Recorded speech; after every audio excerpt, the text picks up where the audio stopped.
ជំរាបសួរសួស្តីអ្នកនរគ្នាខ្ញុំដានីស្វាគមន៍អ្នកនរគ្នាមកកាន់ Channel ដានីមួយទាំងអស់គ្នា So today ខ្ញុំមានប្រធានបទសំខាន់មួយចង់ចែករំលែកជូនអ្នកទាំងអស់គ្នាគឺប្រធានបទហ្នឹងនិយាយពីមនុស្សពីរនាក់នៅក្នុង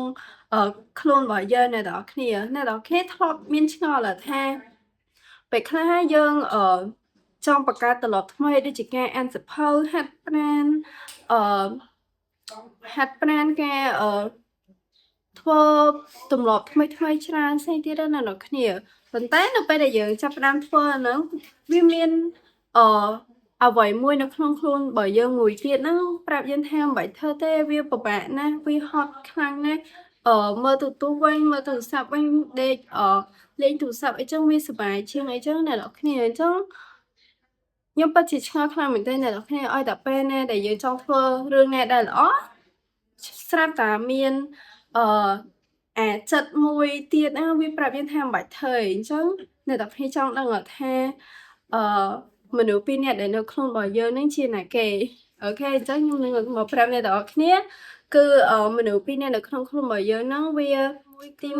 1ខ្លួនយើងថ្នាក់ទាបនិងខ្លួនយើងថ្នាក់ខ្ពស់ខ្លួនយើងថ្នាក់ទាបហ្នឹងគេ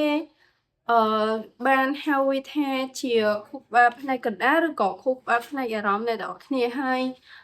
ខ្លួនឯងថ្នាក់ខ្ពស់ហ្នឹងគឺគេហៅថាខួរក្បាលផ្នែកខាងលើដែលវាលូតលាស់ក្រោយគេអ្នកនរគ្នាគេហៅបើកូនញ៉ាគេហៅថាប៉ះហើយអញ្ចឹងណាអ្នកនរគ្នាអញ្ចឹងខ្លួនយើងទាំងពីរហ្នឹងឯងដែលតែងតែឆ្លុះគ្នារហូតដល់ពេលដែលយើងចង់បង្កើតទម្លាប់ណាដែលល្អអញ្ចឹងវាតែងតែឆ្លុះគ្នាអ្នកគ្នាហើយអ្នកទាំងឈ្មោះទាំងពីរខ្លួនយើងថ្នាក់ទាបនិងថ្នាក់ខ្ពស់ហ្នឹងត្រូវបានរកឃើញដោយលោក Ray Dalio នៅក្នុងសៀវភៅ Principle អញ្ចឹងខួរក្បាលរបស់យើងវាអត់ចង់ឲ្យយើងបែរអ្នកទាំងគ្នាវាចង់ឲ្យយើងស្រួលយើងអ្នកនរគ្នាដូច្នេះហើយមនុស្សពីរនាក់ដែលតែងតែនៅក្នុងខ្លួនរបស់យើងហ្នឹងវាគឺជាអារម្មណ៍ហើយនឹងការគិតរបស់យើងឯងអ្នកគ្នាហើយគ្រប់ពេលដែលវាឆ្លុះគ្នាគឺខួរក្បាលផ្នែកអារម្មណ៍វាតែងតែឈ្នះគឺដោយសារតែខួរក្បាលផ្នែកអារម្មណ៍វាគឺវិវត្តមកមុនខួរក្បាលផ្នែកនៃការគិតអ្នកនរគ្នាគឺអញ្ចឹងហើយវាតែងតែឈ្នះ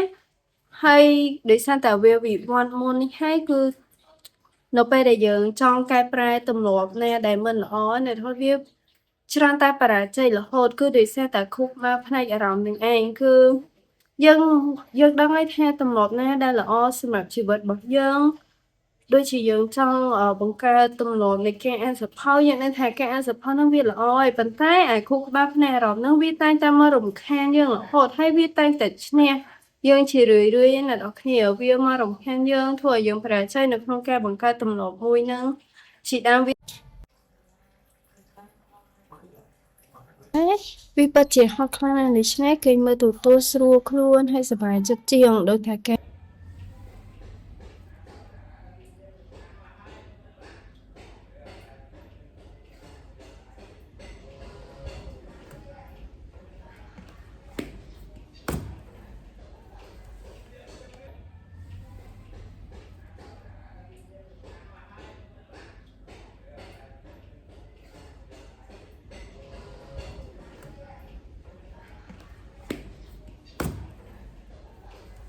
អ្នកគ្នាគឺ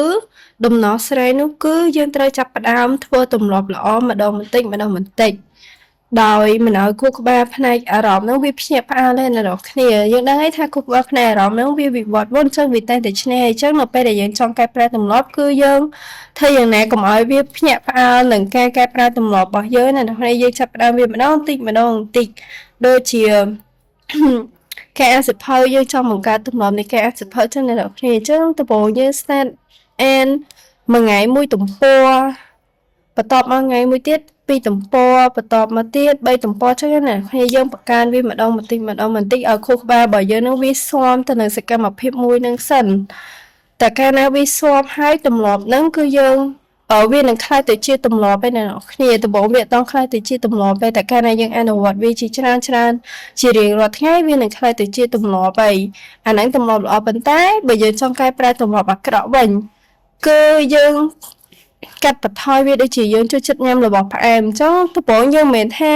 ទៅបញ្ឈប់វាទាំងស្រុងទេគឺយើងគ្រាន់តែកាត់បន្ថយវាម្ដងតិចម្ដងតិចឧទាហរណ៍ថាមួយថ្ងៃយើងចូលចិត្តញ៉ាំស្ទីងមួយថ្ងៃ1កំប៉ុងទៅ2កំប៉ុងអញ្ចឹងយើងកាត់បន្ថយវាមកវិញ1កំប៉ុងឬក៏2ថ្ងៃអញ្ចឹងយើងញ៉ាំ1កំប៉ុងអីចឹងណានេះគឺយើងកាត់វាម្ដងបន្តិចម្ដងបន្តិចទៅគ្រូក្បាលរាងកាយរបស់យើងនឹងវាស៊ាំទៅនឹងអ្វីដែលយើងកែប្រែហ្នឹងណាអ្នកនរគ្នាហើយមួយវិញទៀតខួរក្បាលផ្នែកអារម្មណ៍ហ្នឹងវាអត់ចង់ធ្វើអ្វីដែលធ្វើឲ្យយើងហត់ណាហើយវាចង់ឲ្យយើងតែស្រួលរហូតហ្មងchứនៅពេលដែលយើងកែប្រែទម្លាប់អ្វីមួយនោះវាពិតជាពិបាកខ្លាំងមែនទែនវារួមផ្សំជាមួយនឹងការដែលយើងចេះផ្ដោតអារម្មណ៍អត់ធ្មត់នៅក្នុងការធ្វើអ្នកនរគ្នានៅពេលដែលយើងចង់ចាប់ផ្ដើមកែប្រែទម្លាប់បណ្ដោះរបស់យើងណាអ្នកនរគ្នាត្រូវចងចាំចំណុចទាំងពីរគឺចំណុចទី1នោះគឺខួរក្បាលរបស់យើងវាអត់អាចផ្លាស់ប្ដូរក្នុងរយៈពេលវាអត់អាចផ្លាស់ប្ដូរបានយូរអង្វែងក្នុងសម្ពាធឬក៏ការបង្ខិតបង្ខំទេអ្នកនរគ្នាមិនថាយើងមានទម្លាប់អាក្រក់អ្វីក៏ដោយដូចជាការញៀនទៅនឹងការលេងហ្គេមការមើលរឿងភាគការលេង Facebook TikTok ឬក៏ការញ៉ាំអាហារមិនល្អសម្រាប់សុខភាពទេហើយព្រោះតែវាផ្ដល់ក្តីសុខឲ្យយើងវាអត់ធ្វើឲ្យយើង stress ទៅយើងចេះតែជក់ចង់ធ្វើវារហូតហ្មងអ្នកនរគ្នា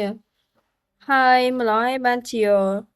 នៅពេលដែលយើងព្យាយាមកែប្រែទម្លាប់មិនល្អហ្នឹងយើងឈប់ធ្វើសកម្មភាពទាំងអស់ហ្នឹងដោយតក់កុហកពេកដែលវាមិនដែលឲ្យខួរក្បាលខ្លួនរបស់យើងហ្នឹងវា stress និងគ្មានក្តីសុខអញ្ចឹងហើយបានជាយើងចាប់ផ្ដើមទៅធ្វើទម្លាប់ហ្នឹងម្ដងទៀតអាចថាលើសពីមុនទៀតក៏ថាបានដែរអ្នកនរគ្នា